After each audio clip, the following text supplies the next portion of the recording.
Is it Here we go. Rozalyn? Is that how you pronounce your Yes. name? Okay, Yep, hi. here we Good. are. Hello, Dr. Rozalyn here with Dr. Morgan Nolte. How are you today? We are I'm doing well, here. thanks. Yeah. Yeah, great. So we're here to talk about all things physical therapy and connected with weight loss, believe it or not. I know a lot of you out there can't believe that a physical therapist is doing that, but I think it's awesome because that way we can add a little bit of the evidence base and science and background of all that stuff with weight loss. So that's awesome. So, can you tell us about your practice and how you got started? Yeah. So, hi, everybody, whether you're watching live or watching the replay. Thank you for watching and tuning in. I know we know your time is super valuable. So, be sure that you drop a comment with any questions that you have, either live or on the replay. Dr. Roslyn can get me those questions. But I'm Dr. Morgan Nolte. I live in Nebraska, so it's cold here too. And I'm actually a board certified geriatric clinical specialist. And that means that I'm really good at working with people who have multiple comorbidities like diabetes, heart disease, arthritis, dementia. And I started my practice, Weight Loss for Health, because I noticed that probably 95% of my adult clients, I consider 50 over 50 to be in the realm where you could really benefit from some targeted weight loss. But honestly, any time in life is beneficial. So I did that because 95% of my clients had excess weight that caused inflammation and insulin resistance that was a risk factor for those conditions.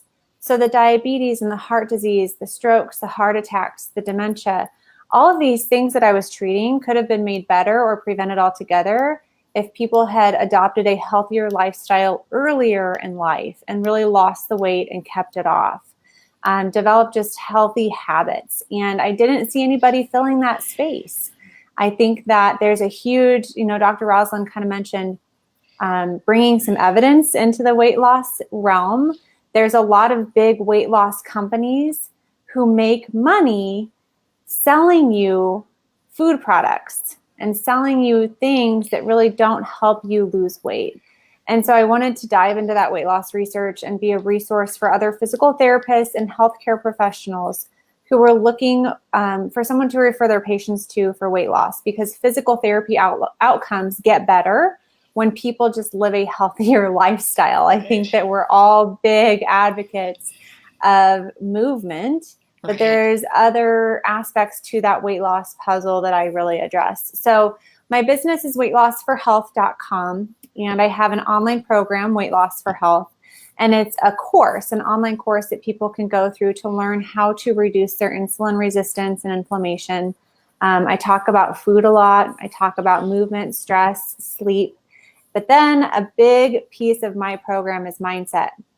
So there's a lot of different master classes, like how to end your emotional eating, how to break through a weight loss plateau, how to maintain your weight loss, how to end carb and sugar cravings, how to change your habits. Because I also realized you can't just know the information, you have to be able to facilitate behavior change. And so that's a Right. cornerstone of my program is behavior change and accountability. And we have weekly group office hours with my course, which is really fun. People can hop on and ask questions and connect. And then we have it's off of Facebook, but a private online community for Mm-hmm. accountability posts, just sharing our struggles and our wins and recipe ideas. So that's kind of what I'm building, and that's what I do. I do have one-on-one work as well, which is really fun. I like to call them coffee dates because everything's virtual now with COVID. So that's what I do. I help people live a healthy lifestyle and lose weight. Yeah, perfect. So I always say you have to make your why bigger than your obstacles. So I think that really ties in with what you're talking about with mindset, because I feel like women, and I see this a lot when I go through different groups that I'm in where they're talking about, oh, I need to lose 50 pounds, I need to lose 50 pounds. And they really are just talking about what can I do, what can I do? And they are not even realizing like how much your mind is going to impact what you do. Because I know even with me, like it didn't matter to just, trying to diet and trying to watch what I eat or whatever until I had in my head why I wanted to do this. And why I needed to do that was what was going to make me wake up every Monday, Tuesday, Wednesday, Thursday, Friday, Saturday, and Sunday and do something. Right? So you really have Now, to can get I there. ask you what your why is, Dr. Rozalyn? What my why? Yeah, Wow. sure. Oh gosh, I don't know if I'm gonna let people know this. Well, first of all, okay, about a year or 2 years ago, I had decided that I actually wanted to try to get into the military. So that was a really big why, especially as an older person. I had to kind of have a little bit more of an edge on that. So that was my biggest why actually a few years ago. And then I actually was diagnosed with a blood pressure problem. And then in doing this process with the Army, found out I had cholesterol issues. And yeah, it was like, let me get this together.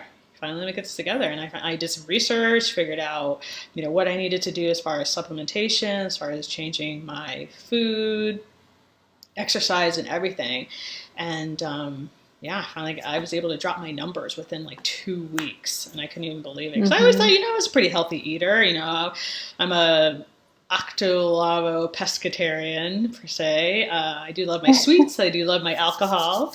So I just had to tweak a few things. And another part about that was the mindset to starting this practice. Also, wanting to start my business was another one of my whys.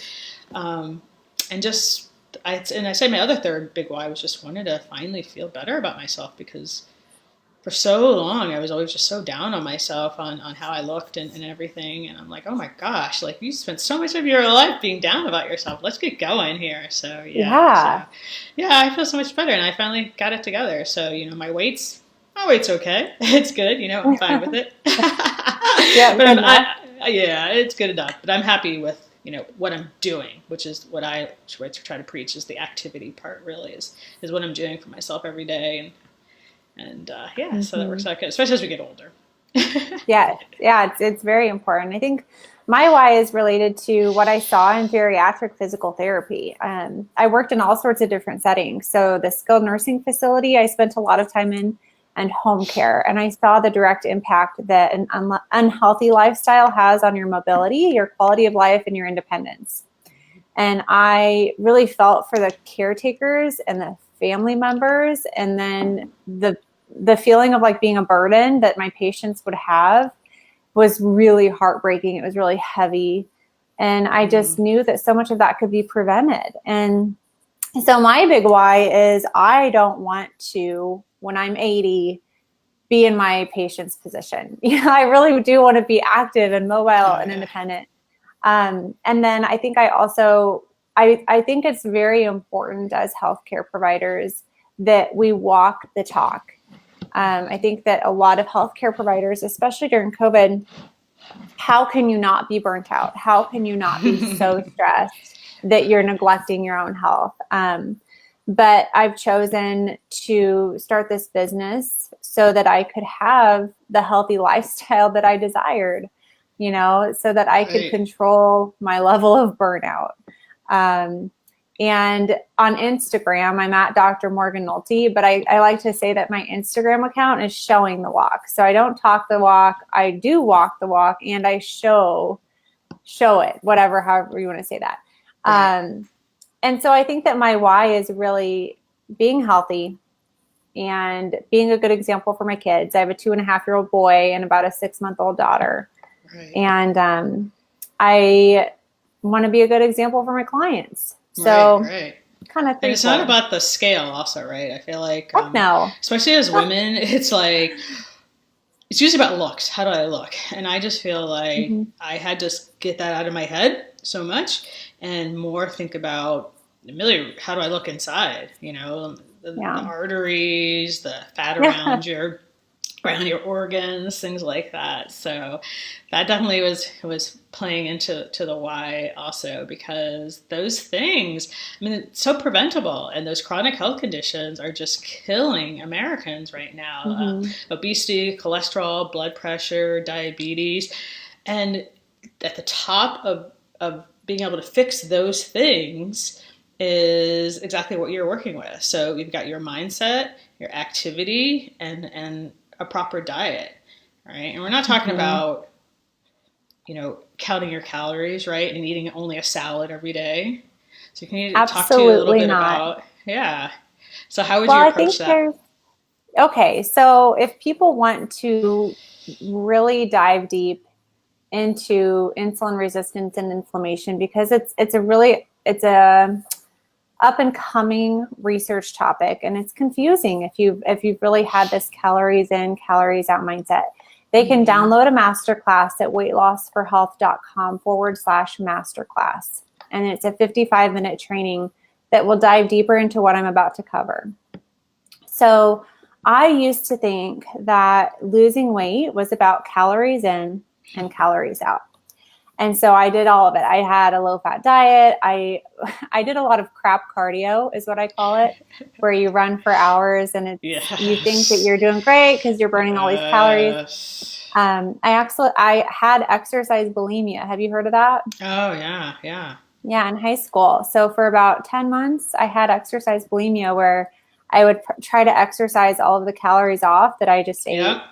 And for me, that was motivated by sports. I wanted to be fast in track. And I realized this is stupid. I really like sweets and I really like, all of this good stuff that I'm depriving myself of. Punishing. And so I kind of, and exercise should never be a punishment, right? Like it's a blessing to be able to move our bodies. You're honoring your body. I posted that on Thanksgiving. It's like, remember, ladies, don't punish your body for what you ate yesterday. There's no point in that. So like, just important. let it go. Let it go. Well, and the thing is, your body is so smart. Your body is not this scale of calories in and calories out. And I like to explain that it's regulated by hormones, just like every other system in your body. So how fast our hair grows, how fast our heart beats, how fast we breathe, our digestive system, it's all hormonally regulated, as is your fat stores. So we do not get volitional control over our fat stores by dialing up or down calories. So the primary fat storage hormone is insulin. And insulin's role is essentially moving blood sugar from your bloodstream into your cells, either to be used for energy or stored for later use. And once you understand that insulin is key for weight loss, you can then extrapolate all of the lifestyle changes that you are in control of to bring those insulin levels down. And it's not a surprise that elevated insulin and insulin resistance has also been linked with about every other chronic condition: high blood pressure, high cholesterol, high triglycerides. So when we focus on what's at the core, which is insulin, everything else comes down as well. So it's really nice when you pick one thing as your litmus test. So how will this affect my insulin becomes the litmus test for my clients and my course members versus interesting. How many calories are in here? How many grams of fat does this have? Yes. And so let's kind of review the 4 pillars that control insulin. The first is food. So there are 3 main categories of macronutrients. There are carbohydrates, there are proteins, and there are fats. Now, within those carbohydrates, there's 3 main categories. There's fiber, there's starch, and there's sugar. Fiber will not cause an insulin response nearly to the level that starch and sugar do. And added sugar is particularly harmful for insulin resistance because it's 50% glucose and 50% fructose, which are the molecules it's made of. And the fructose is a missile that goes straight to the liver and will quickly turn into liver fat because the fructose is primarily metabolized only in the liver, whereas the glucose can be used by any tissue in your body. So and for those who aren't familiar, glucose is like starch. When you think of bread or pasta, rice, all that is 100% glucose. So your body can actually use that better than things like table sugar, candy, ice cream. So the very first thing that I recommend is people really start to pay attention to added sugar. If we want to reverse insulin resistance, we need to lower added sugar. So just look at your food label. It's a very simple thing. There's a lot of different swaps that we can do. And then the next thing that we look at are proteins. So that's the second macronutrient. By and large, everyone is not getting enough protein.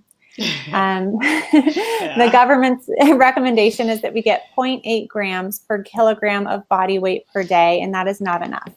Ideally, it's closer to 1.2 to 1.5 grams per kilogram, and I recommend up to a pound per ideal body weight, or a gram per pound of ideal body weight. Okay. So I teach people how to calculate that in my course and how to track it. But in essence, you need the volume, but then you need the dose appropriately. And that's another piece that people often miss, is they're underdosing their meals in protein. And so I recommend getting at least 30 grams per meal, because that's the minimal amount that your body needs for optimal protein synthesis to build muscle mass. So if you do a big strength training exercise, for example, and then you have a bowl of oatmeal, that doesn't have enough protein to repair your muscle tissue optimally to get the metabolic effects of that workout and build strong muscles. Okay. So focusing on your total daily amount, but then your dosing throughout the day is important. And then lastly are fats. So many of my clients came from, myself included, a low-fat background, and I do a lot of education that fats actually have the lowest insulin response out of all three macronutrients. So carbohydrates is the highest, protein is moderate, fats are the lowest. And that's why the ketogenic diet, which is primarily fat, is a very effective tool for fat burning. But I don't recommend it because I don't think it's sustainable for most people. Right. It's just like, who wants to eat that much fat? Yeah, it's all about sustainability. Right. And there are, I won't get into it here, but there are healthy, there are neutral, and there are unhealthy fats. So the healthy fats, just as an overview, like the fatty fish, like salmon, walnuts, almonds, that kind of stuff. The neutrals I consider the saturated fats. So butter, cheese, and then the unhealthy fats are going to be our trans fats and our highly processed omega-6 fatty acids. And if people want specific details about those foods, they can download my ultimate food guide, weightlossforhealth.com/ultimate food guide. And I dive into those macronutrients and provide some specific food examples. Perfect. So that's food. Now, the next piece of the puzzle is, I think exercise, movement is a nice place to segue into. When you're working on the caloric model, you're trying to burn calories. You're doing cardio. You're doing treadmill, elliptical, bike, swimming. When you're working from a hormonal standpoint of weight loss, trying to bring down insulin, there's really a few forms of exercise that are really effective to do that. And we want to think of it in two camps. The first is we want to build muscle. The second is we want to reduce stress. So for muscle building, I'm sure you could talk about this all day, but we want that moderate to high intensity functional strength training and or high intensity interval training I really like as well. So HIIT workouts. And then that's going to help increase your human growth hormone, which increases your muscle mass, which will facilitate a higher metabolism. So it's going to be way easier to keep your weight off, even though it's going to slow down your progress, right? Because muscle mass weighs more than fat mass. So the scale won't move as fast as your clothes change. And that's a good thing. Now, from a stress reduction standpoint, we want to lower cortisol. And that's kind of where these next pillars come in. So from an exercise standpoint, walking, we're not walking to burn calories. We're walking because it stimulates a slow rhythmical breathing pattern, and it allows us to connect with nature or listen to something that's inspirational or encouraging to bring our stress down. And then stretching, I'm a really big advocate for like yoga or just stretching for muscle flexibility, especially with aging and fall prevention.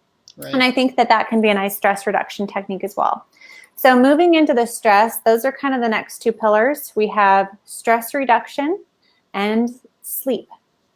So the research has really shown if we're not getting 7 hours of good sleep a night, we're increasing our risk for disease and death, unfortunately.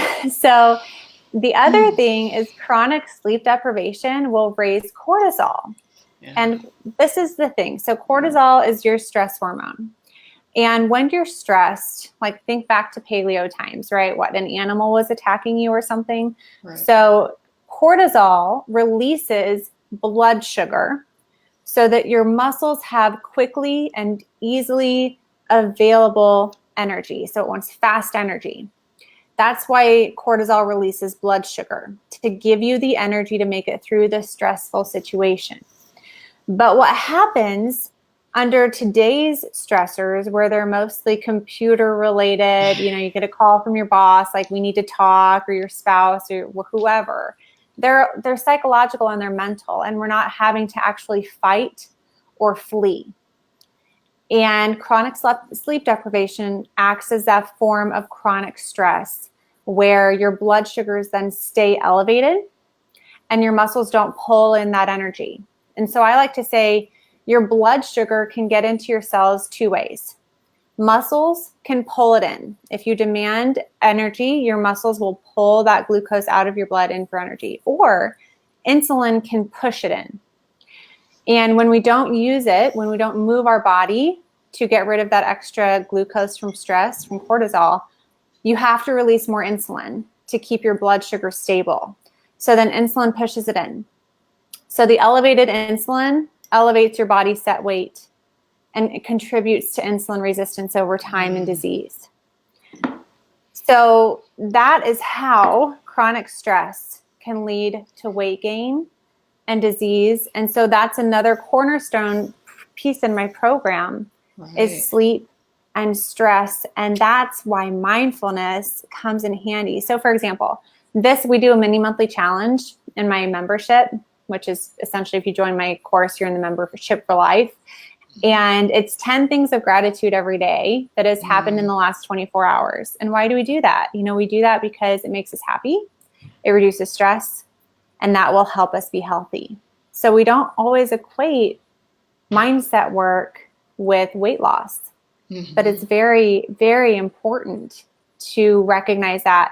And I think that it is also really hopeful. So for people who have tried, I forgot a huge piece of the puzzle here. Let me dive into that. Intermittent fasting is a huge piece of the puzzle. So the modules in my course really cover fuel, and we cover fasting, and we cover, movement and stress management and follow through. All of it's important, but fasting is so important. And I'm not talking about, day-long, 2-day-long fasts. Those have their place. In my course, I really advocate for a 16-8 feeding schedule where we fast for 16 hours and we eat for 8 hours of the day. And that allows your insulin to drop below baseline to help combat that insulin resistance. And so for the traditional calorie method, it doesn't matter when you eat, and it just matters a number, calories. And I've just kind of proven that different calories from carbohydrates, proteins, or fats will affect your insulin differently. And so if you have, 1,500 calories of walnuts, salmon, avocado, salad, meat, whatever you want to eat that keeps your insulin low, you're going to lose a lot more weight than if you have 1,500 calories of pasta, donuts, sugar. Right. Okay, they clearly affect your hormones differently. So fasting is also a really cornerstone piece. And both of us are very passionate about disease prevention. And the other benefit of intermittent fasting is something called autophagy, which is cellular cleaning. It's essentially taking out your cellular trash, and it helps reduce your risk for chronic diseases. And so not only does it have that weight loss benefit that we're after, but it has that disease fighting benefit. And so I think it's very powerful. My members usually come into my program with no experience with intermittent fasting. And that's one thing that they really, really like, because it's no dishes, it's no cleaning, it's no meal prepping or planning. It's like the easiest part of the program. So intuitive. It's like intuitive eating more so. Yeah. Because you're not putting things on a scale, you're not weighing, you're not worrying so much. So you're just knowing that you have your open window of eating and your closed window of eating. Although you still have to be careful in your open window. Yeah. And for most people, it's eating enough, honestly. For a lot of people, they're used to that restrictive mindset for weight loss of, I had one member tell me, she said, if I don't feel like crap and if I don't feel really hungry, I feel like I'm not doing it right and I'm not going to lose weight. And I said, we have to change your mindset because you have to properly fuel your body. The goal is not to lose weight. The goal is to lose weight and keep it off. Right. And there's a difference. Right. And I think the thing with fasting too, which I just started getting into looking into the research for that as well with some Dr. Fung and Jen. Oh, awesome. I think Jen Stevens, I think her name is. And just the fact that we're always so afraid of being hungry. And I never thought about that before. But like, I know myself, like when I'd be like, oh, I'm going to go on this 3-hour car ride, or I'm going to go to the park for 3 hours. I got to pack this food and pack that and pack this because we're so freaking afraid of being hungry. It's crazy. So I've been really trying to change that myself and look a little bit more into that fact that I know I don't need to eat every 2 hours or anything like that. And if you look at the best. It's not, but it's the most marketed because it's the most profitable for the food companies. So if you look at websites, I'm not going to name names, but pretty much all of them. Any food company that's big on weight loss will advocate that you eat 5 to 6 times a day. Why is that? Because they make money when you eat their food. And the more often you eat their food, the more money you make. Right. It's very simple math. So I think that we have to be aware of, good marketing isn't necessarily good science. Right. And I think also the thing, and I'm totally guilty of this myself, probably 10, 15 years ago when I really started trying to lose weight, was the 5 to 6 meals a day. And then also being taught that if I didn't eat right away in the morning, then I wouldn't be starting my metabolism. So, that's a big myth. Yeah. So that really comes into the thermogenic effect of food. And that's a part of metabolism where it's the energy cost associated with breaking down food. And there is. When we eat, our body has to expend some energy to break that food down. However, when you're using intermittent fasting, it elevates hormones like growth hormone and adrenaline that will speed up your metabolism. And so we really don't need to worry about a slow metabolism when we're intermittently fasting. And people are always like, oh, I'm hungry first thing in the morning. How am I going to do this? Yeah. And I'm like, well, you're hungry first thing in the morning for 2 reasons. The first is that you're not metabolically flexible and you're used to running on sugar. And so your blood sugar is constantly like on this little roller coaster all day. And when you hit the low, your hunger hormones are triggered to eat more sugar, eat more carbs, oatmeal, toast, whatever. People who usually have those kinds of breakfasts will have stronger food cravings in the morning. And the second is something called conditional or learned hunger. You're hungry for breakfast because you've always had breakfast. Okay. And this is a really important key to realize is what is learned or conditional hunger versus that true hunger that you were talking about of we're so afraid of feeling hungry. Right. And so here's a couple really simple things to look at. Hunger starts in the brain with something called the cephalic phase insulin response, where at the sight or the thought or the smell of food, you actually have an insulin response independent of blood sugar. Yeah. And so one really easy tip is if you're trying to start intermittent fasting, avoid the kitchen. Don't keep food around you. Just structure your environment differently, structure your mindset differently. Go so out that you're and not exercise first thing in the morning, right? Yeah. So I always, that's the You're first not thing I do. expecting It's like that. I get up, do a few things around the house, and then I go head outside for whatever I'm going to do. And next thing I know, it's 10. Well, depending on what time I get up, it might be 10 or 11, and I haven't eaten yet, and that's fine. And staying busy, that's a really good point, is when you're trying to incorporate fasting, having some planned distractions can be helpful. So I think that that's one thing about hunger, but back to the emotional versus physical hunger. Remember that emotional hunger usually comes on quickly. You're usually craving certain foods or certain textures. It might be nostalgic in nature. So we crave crave popcorn when we're at the Popcorn. movies. Right, Yep. right, yeah. We might crave pumpkin pie on Thanksgiving. Right. So is it situational? Those are a few things. And then physical hunger comes on slowly, and a higher variety of food sounds palatable. And you might actually get the rumbles in your stomach. So recognize that there are differences. I talk a lot more specifics in the course, but there are some differences there. And hunger is from a hormone called ghrelin. So ghrelin is our hunger hormone, and it's pulsatile in nature, meaning it comes, it pulses, and you feel stronger hunger, right? But then it wanes and the hunger goes away. Yeah. So I recommend keeping water on hand.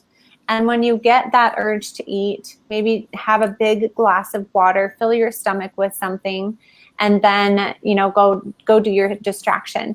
And remember, we're not fasting to eat less. We're fasting to eat less often. And we really need to structure our feeding windows with quite a bit of food, quite a bit of protein, healthy fat, and fiber. So that's really my approach to weight loss. It's kind of a combination of a lower carb, intermittent fasting lifestyle, big emphasis on accountability and mindset. So how about the talk right now about low carbs and the fact that everybody thinks carbs are so bad, and everybody's trying to avoid carbs. I think a lot of people just don't really understand the different types of carbs. And I'm definitely not a proponent to taking out all carbs. So can you talk a little bit about that?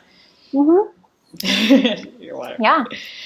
I think that everyone's different. I think everyone's microbiome and gut can tolerate different types of fibrous foods. So for example, beans, Brussels sprouts, broccoli, greens. Some people can tolerate those, and some people will have a harder time tolerating those high fiber foods. I like carbs. I like my bread. I'm really doing better about my sweet tooth. But I think that food is emotional, and there are holiday gatherings or parties or times when those higher carb foods are just part of it. Right. And I think that that's okay. And so from a metabolic standpoint, do we need carbohydrates? I don't think so. Because for every 100 grams of protein that you eat, your body will make about 50 to 60 grams of glucose, which is a carbohydrate, the kind that your brain needs in certain areas of your kidneys. That being said, I don't think that's realistic for most people. No. And most people, they don't care about looking like a fitness model. Most people are like us, where we just want to look decent and feel good and be disease-free. And you can certainly enjoy carbohydrates and accomplish those goals. Right. You can eat carbohydrates and be a bodybuilder, but that's not my area of expertise. And so I think that it's important to talk about how many net carbs we're having. So net carbohydrates are going to be the total carbs minus the fiber in a food. And everyone will have a different opinion on what a low carb diet is. I usually consider a low carb diet 50 grams or less of net carbohydrates a day. And for reference, a ketogenic diet is about 30 grams of net carbs or lower. And most of my members do best between 50 and 100 grams of net carbs a day. Good. And I recommend that those carbohydrates come from whole food sources most of the time. And again, that ultimate food guide that I have has a lot of, I have like a carb pyramid, like which carbs do we want to eat most often, and then maybe a little bit less frequently, and then on occasion or exception meals. So the ones that we want to eat most often are those leafy greens, the non-starchy vegetables, the bell peppers, the cucumbers, the carrots, the broccoli, the cauliflower, that kind of stuff. And then moving our way up the list are something that I call healthy starches. So like beans, legumes, sweet potatoes, other squashes, and then low glycemic berries. So blackberries, raspberries, strawberries are the three best. Blueberries are a little bit later than that, a little bit after that. And then the higher sugar fruits, I really do recommend limiting to moderation on occasion, because they're still sugar, even though they're a natural form of sugar. And then the stuff that I have maybe just once or twice a week is the stuff at the top of the pyramid, like the desserts, the sweets. I really try not to have pop. Pop is really, really bad from an insulin standpoint. So I like to say no food is off limits. But once you understand how different foods affect your body, certain unhealthy foods will seem less desirable. And I really, really advocate that my members take one exception day a week, sometimes more. It just depends on how fast you want to go with things. I usually am more structured Monday through Friday. Like I had 5 chocolate chip cookies this weekend. I don't care. The scale, what reflected it this morning for sure, but I don't care. They were really good cookies. And I like exception. Exception is an awesome word because that's so much more positive and abundant than people saying cheat. Exactly. So that cheat is negative and internal. So that's a great word, exception. It is. Yeah, my mom came up with that one. Because I was talking to her, I'm like, I helped her lose 30 pounds. And I'm like, Mom, I don't like the word cheat because it has guilt associated with it. And we should never feel guilty. And she's like, I like the word exception. And I said, I do too, because it's an exception from our normal way of eating. Right. And I like to say we shouldn't be on a diet. We should have a diet. Right. And it is okay if that diet includes some unhealthy foods once in a while. Or one of my favorite exceptions is actually just eating more. Like I'm amazing and I love snacking, but I know that it's not ideal for maintaining my weight to just not worry about it. What about the problem, though, that some people on their exception day tend to eat as many calories as they would have if they would have just spread it out throughout the rest of the week? Yep, that's an emotional eating issue. And that's a mindset issue. And it's super common. Yeah. So it is what it is, and we work through it. It's really common. And I think that it helps to not restrict things. I think it helps. I teach a lot of emotional eating techniques in my course. And one of them is just taking a pause, take 5 minutes. And if you really want to just gorge for that day, how can we be proactive about that with your mindset, with your habits, so that you can enjoy an exception food or an exception meal and not get derailed for days or weeks afterwards. And not feel guilty or not saying, well, I guess I'll just wait until January because I just ate 2 cookies. Oh my gosh. I know. I'm like, there's nothing magical about January 1st. Nothing.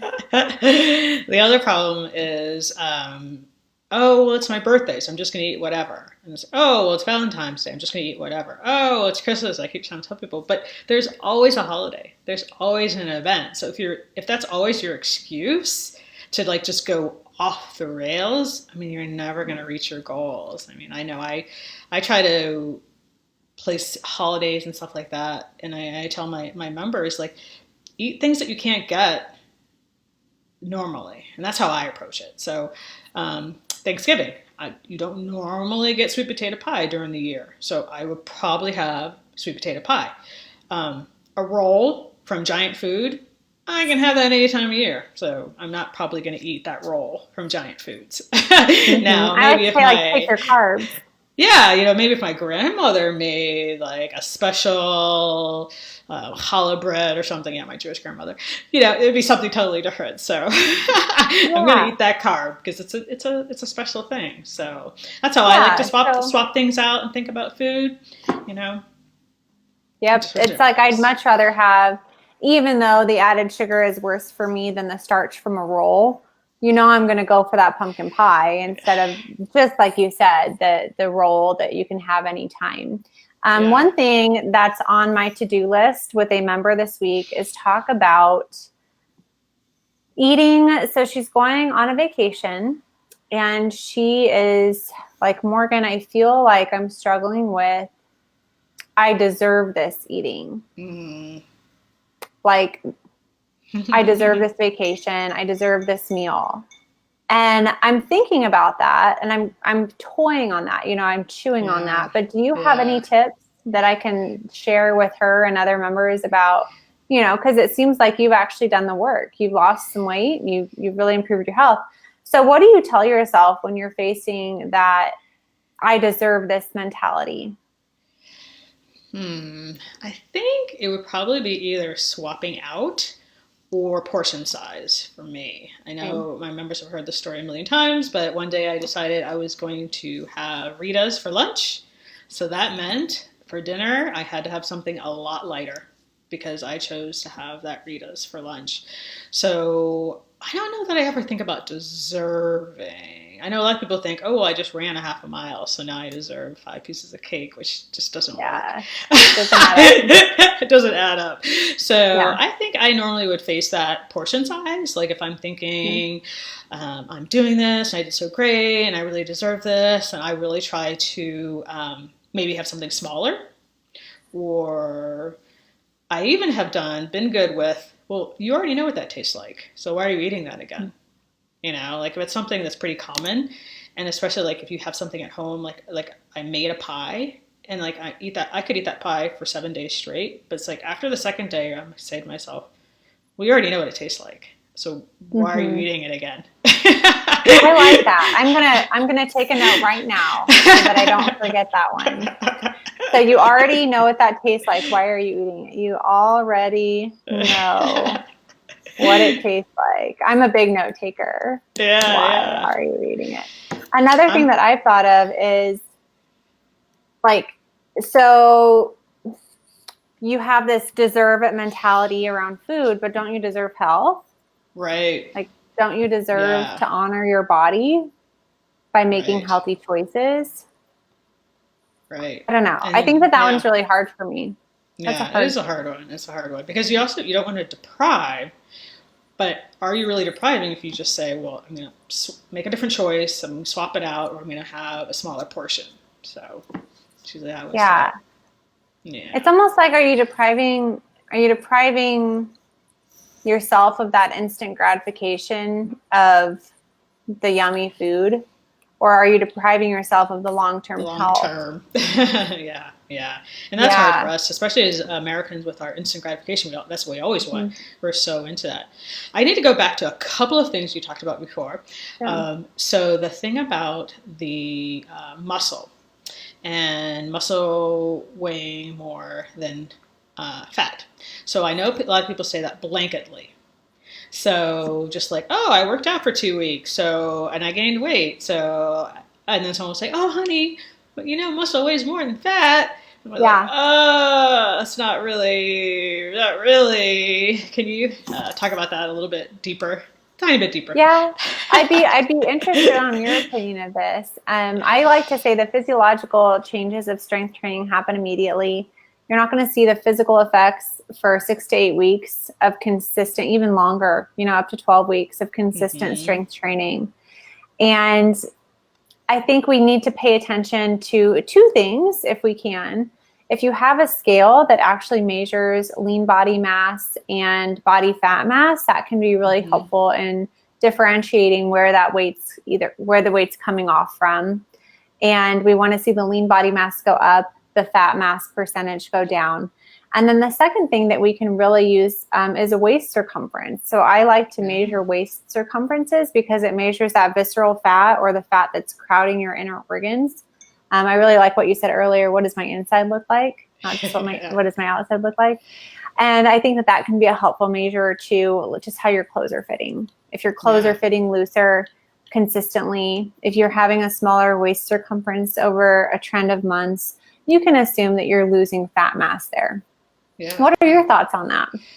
So I usually try to tell people, unless you are doing some kind of a strict, one of those low carb, high protein, and you're in the gym, like really lifting and doing all this stuff, the chances are you're not like gaining this amount of muscle mass that you're just going to like see on the scale in a couple of weeks. It's going to take a while. And I usually say like 8 weeks or to really make a difference, to see a difference. And, and it's not pound per pound. You should tell people it's more the percentage wise. And, and sometimes muscle can't have more water and things like that, but it's hard to explain because I think people say that to kind of make themselves feel better sometimes because they're overestimating what they're doing, and so overestimating what they do and underestimating what they eat a lot of times. So they don't really realize that they're still getting too much salt or too much added sugars and stuff like that. And even though they think they're watching what they eat, they're maybe not being as careful as they are, and they think they're exercising enough to lose weight, but maybe they're only taking like a light, easy 20-minute walk, which is nothing wrong with that. Nope. But not for weight loss. No. And I think I really advocate tracking your macronutrients. I teach my members how to use the Carb Manager application. It's marketed as a keto app, but we don't use it for keto. I think that when you track your food, you're automatically more mindful and accountable. And you're exactly right. I've actually said that a couple of times in the last week or two, where we overestimate what we're doing and we underestimate what we're not doing, or we overestimate the impact of what we're doing. We underestimate the impact of maybe our negative health choices. Yeah, right. So I think that that's really interesting. Yeah. And then what you were saying about the actual working out, like with women, and you were talking about the resistance and training and stuff like that. And unfortunately, a lot of women will go and spend an hour on the treadmill and then think that's going to help them lose weight, when they're so afraid of lifting heavy or doing a HIIT program, or feeling a little uncomfortable with their muscles maybe being a little bit sore. Them thinking that just because they're going to do a HIIT program 3 times a week, they're going to all of a sudden look like a bodybuilder, things like that. So unfortunately, I think more with women, there's just so much up in there, and in media. I mean, media is like throwing all that at us too, and it just gets really confusing. It is very confusing, and I'm really trying to break through that confusion. And I tell people, if you have 2 years, 3 years to Google how to lose weight, go for it. But if you need to get it off now, just go through my program, because it's very streamlined. And I've gone through all of the research all of the pertinent research. I really like Jason Fung's work, Dr. Fung, that you were talking about. For those who aren't familiar, the obesity code, the diabetes code. He has a new book, The Cancer Code. I've used his intermittent fasting book, The Complete Guide to Fasting. He's putting a lot of really good stuff out there. Just like you said, there's a lot of things where I lost 17 pounds my first month, and I'm like, great, where are you at on month 6? Did you gain it all back plus some, like most of the people who were on that program? Right. And so I think that it's important to adjust those expectations and adjust your mindset to be in it for the long run. I think I really like what you said earlier, that your why has to be bigger than, your excuses. And I think, have you heard of the phrase, like, what's the motive behind your motivation? Yeah. Don't you like that? Yeah, like, what is your why that's going to keep you motivated for the long run? Right. And I think that we're not talking enough about that. We're really focused on the external results. My reunion, my friend's wedding, like how is that going to, like, if that's your reason, just because you're trying to get skinny for your high school reunion, that's not enough. Like, the next day you're going to be off your program, because that is not going to be enough for you. You have to find something deep inside, something that really means something to you, that's going to make you want to get up every day. Because it's not easy. It's not easy. Nope. I mean, those programs that are like, lose 30 pounds in 30 days. There's a lot of them out there. There's a lot of them out there. And I tell them, and I'm like, not shy at all. I throw the BS flag up on those. Yeah. There was a couple other things. We were talking about, like, the mindset. What's the motive behind your motivation? You said something that really hit me, about like a long-term thing. If they're at a reunion, what are they going to do after the reunion? There's one other really good thought that I had that I can't remember, but a different thought was, I say, if you can't clearly articulate your why in 10 seconds or less, and if it doesn't include someone other than yourself, it's not strong enough. So on one of my office hours with my members, she was telling me I was doing really well. And I think that it was like a busy season in her life. And she was kind of trying to get back on track. And I'm like, well, let's reconnect with your why. And her why was, I want to lose the weight.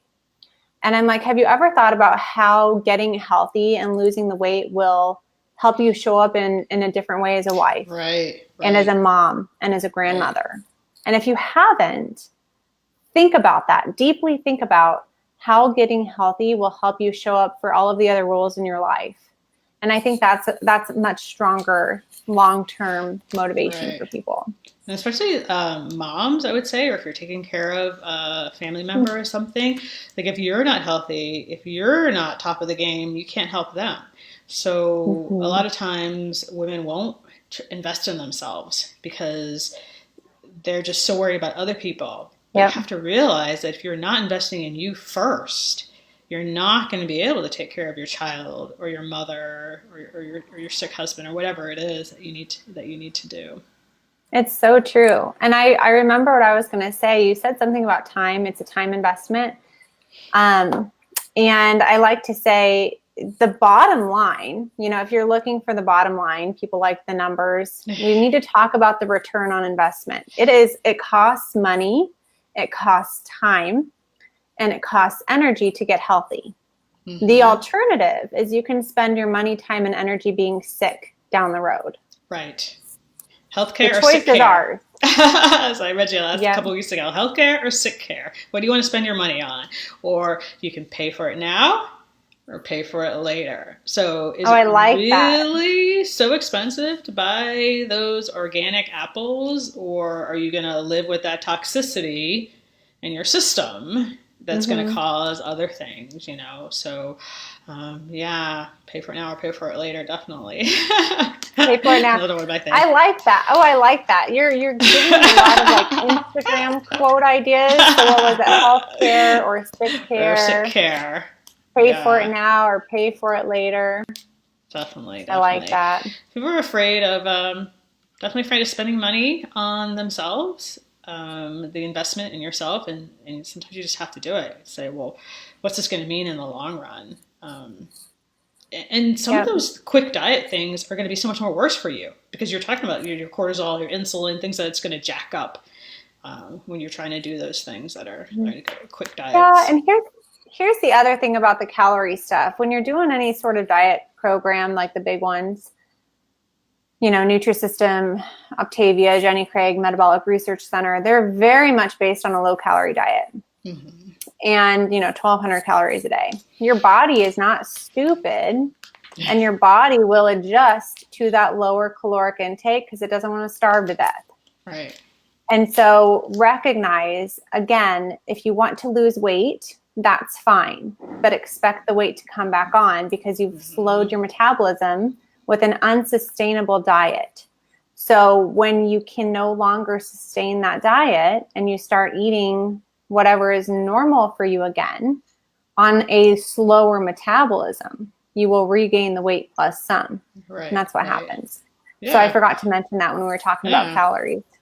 So that's another thing when people will say, well, I did Jenny Craig and I lost 20 pounds, so it really worked, but I gained 40 back. I'm like, well, then it didn't work. Like, how can you say it works? I mean, if you had to go back to it again and again and again, and I could say the same thing about myself, but as far as I've done weight, we've all been there. To my Weight Watchers, I've done things so many times. Yeah. So, absolutely. Yeah, definitely. And then you were saying something about the stress, which I thought was really important to bring up, and especially now because we all online so much more. And I think beyond just like stress that you would think of, like your boss or your job or money, is online, social media. And I think that's a big trigger for people right now. There's a lot of comparison. There's a lot of woe is me. And I think people have got to cut themselves off from social media a little bit more right now, especially to decrease that stress, because that's huge. And I know that is for me too, where I'll start trying to argue with somebody about something, and I'm like, why am I doing this? Like, it doesn't even matter, it just really doesn't even matter. Or people want to be snarky or snitty, and I used to have these problems where I gotta be right, but I'm really trying to learn, just delete. Like, it does. Yeah. Focus on your locus of control. Yeah. Like, what are the very few things that you can actually control? And focus on those. Yeah. Yep. Yeah. So, and as I say, you know, as always, as women, especially, I mean, your Instagram pictures, Facebook pictures, you just can't believe everything you read. I mean, some people are living this glorious life in front of the camera, and that's all it is. Yeah, in front of the camera. But the comparison is real. I struggle with that. You know, I struggle with that for sure. And I really have to set boundaries around how I'm consuming social media. Yeah, yeah. And it's so prevalent right now because we have so much more time. I mean, if you're not working or anything, and you can just scroll and scroll and scroll and drive yourself crazy. Yep, you can. All right. So, like Dr. Nolte said, make sure you comment if you're watching us live. And if you're going to watch the replay, make sure you comment replay. And I think you gave some really good tips and some really good ideas. You have an awesome program. I might need to sign up for that myself. Yeah. Yes, for sure. And I'm going to put a plug in there. The price is more than doubling in the new year. And that's an incentive for people to join before the new year. So if you're really serious about that, join before January 1st. All right, perfect. So everybody out there, my posse, you have some great ideas to get started on a little bit better ideas of health and fitness when it comes to eating, macros, stress, mindset. So let's put it into practice and be a healthier you so that you can live with abundance and so that you can take care of your family or anybody else you need to take care of. And so you're not with your aches and pains and feeling miserable and all that stuff. All right. So thanks everybody for watching. Do you have any final words? Or give your information again so everybody can write it down. Of course. Yep. So a couple of things. If you have a question for me, the best way to get a hold of me is email, and that's info@weightlossforhealth.com. And then the second thing is my website, weightlossforhealth.com. And then on social, on Facebook, Instagram, I'm at Dr. Morgan Nolte. And then I have a YouTube channel as well with and a podcast. So I'm really trying to kind of be everywhere. You're all over. The podcast is Read Your Health with Dr. Morgan Nolte. And then YouTube, just search Weight Loss for Health with Dr. Morgan Nolte, and you'll find me. Awesome. Great. So everybody's going to work on their weight loss for themselves and for their health, not just to look good in a dress. And work on your activity. So remember what I always say, never miss a Monday. Today's Monday, so I hope everybody gets outside today and does something. And our next thing, I think we're going to be doing a mobility video in a few weeks. Things are going to die down a little bit these next couple of weeks because we got the holidays and everything coming up. But I appreciate everybody being here. Make sure you drop the questions if you have any questions. And that was awesome. All right. So yeah, thanks for coming. All right. You're so welcome. Thanks for having me. Bye. Sign up as always. Peace. All right. Great.